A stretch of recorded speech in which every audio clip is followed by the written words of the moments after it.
Sheila. I'm from Oakland. Okay. Calling from Oakland. Yeah. Lob, where are you from? Yes. I'm Lob. I'm in I'm very Sacramento. I'm in Sacramento, California. Yeah. Sacramento, Univac. Okay. I am Univac. I am from Costa Mesa, California. Yeah. Southern California. I am the Oob from Big City. Big city. And they're in Alameda.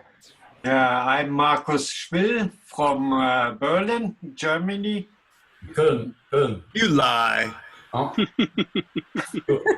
My name is Jonathan. I'm in Stockholm, but I used to be from Oakland. Oh.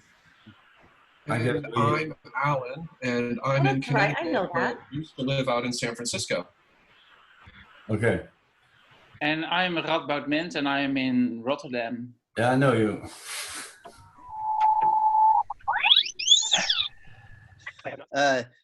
Let's see, about 35, 40 years ago, maybe, there was this person doing a radio show at University of California at Santa Cruz radio station, KZSC.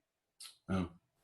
And I was playing in a band that he invited up there to do an interview on the air. And it turned out that this interview was more like a spontaneous record collage performance festival live performance on air thing. And I think that was the first time I met Das. No. And then everything happened. And then everything happened. Yeah. All at once. Yeah. Okay. And, I actually met Das in a record store I opened up in the Lower Haight.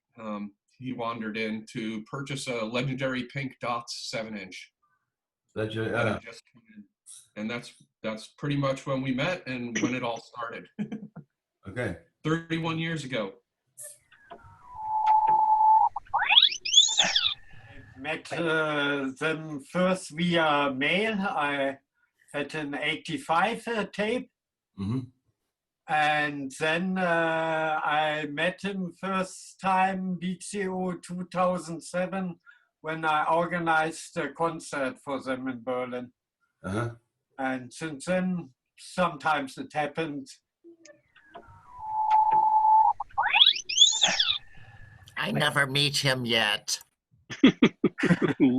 Nina, you have changed. Das, you have changed.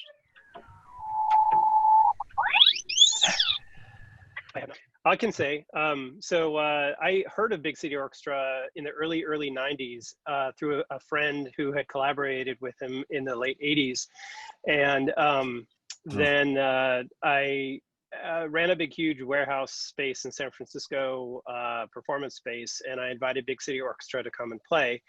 That was probably 95, 96. And then I've been a part of BCO since then and collaborating with them on many other projects.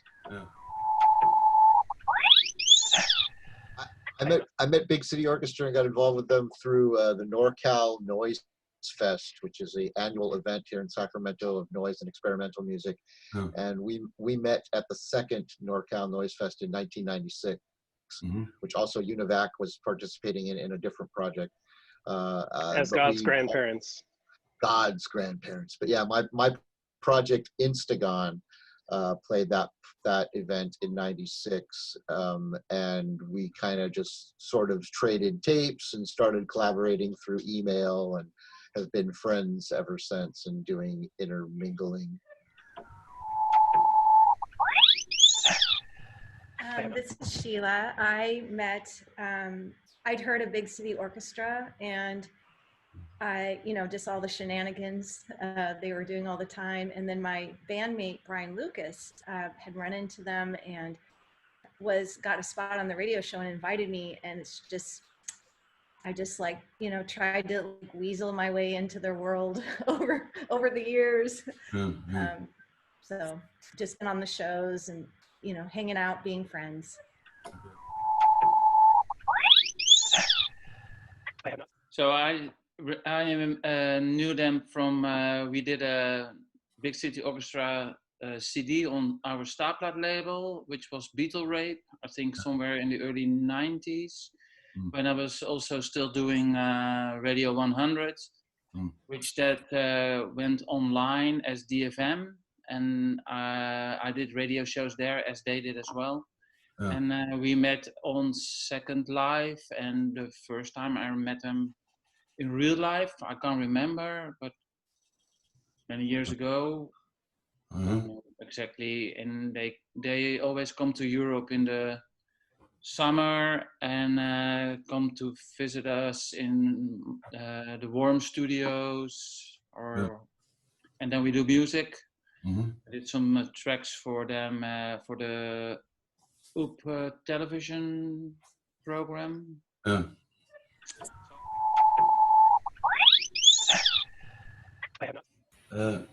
I was asked to play piano 30 years ago in a Big City Orchestra performance, and I got so scared I never showed up. I didn't know that. But then have you showed up since then? Somehow it worked out. I'm here now. He locked her in the basement. When you started, there wasn't, let's say, things like the internet or email or Zoom or. You had to walk up to somebody's door and open it. Okay. There was this ancient device called a phone, and it was so important.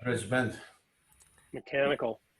There was also a functional post office in many countries. Yeah. Yes. And you could write things on paper and put them in envelopes and boxes. Like magic. Yeah. And then put things on cassette and send them and share and exchange cassettes with people. Exactly. I think that's the way the majority of BCO folks probably met. I think that the cassettes were really important for my reconnection with BCO also, because we had all left Santa Cruz and lost touch with each other, but then strangely we were all living in the Bay Area, or many of us. And I started seeing BCO cassettes lying on countertops in cafes or record stores or bars. The free Ubu Ebi cassettes. Aha, yes. I was instrumental in distributing quite a few of those as well. Nice. Every time I'd see Das, he would give me boxes and I would just put them all over the place. So great. Each project is entirely different. Yeah, I think it depends a lot on the concept of the project and who's available. Yeah. I think it's like a piece of sand gets lodged in Doss's head, and then he sort of develops a pearl around it made of brain matter. And then he uses some sort of voodoo to talk us into doing these like really crazy things that we. I think he has a spreadsheet in his head, and there's different rows and columns, and some of them are like the noisy people, the troublemakers, the actual musicians, you know, and he just the actual musicians. Okay, let's make some music. Is it now possible to make some music together, or it's hard? It's hard because of our connection. We could try. I just got one of these things. Okay, but you I just happen to have this blue recorder sitting right here. Wait, I have a triangle. Hold on. One. 1, 2, ready, go.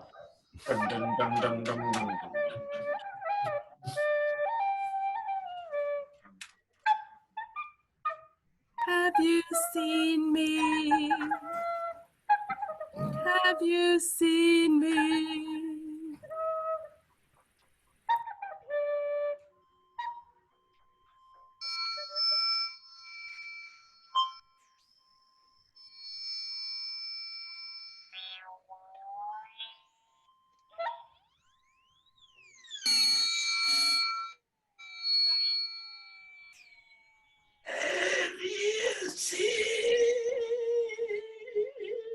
Have you seen me?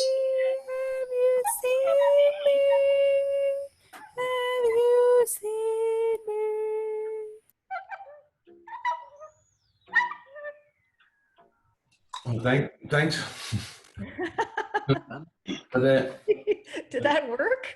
yeah, we make some recording already for the CDR. Yeah. It's going to be released soon. Yeah. Awesome. Put it on loop for like an hour.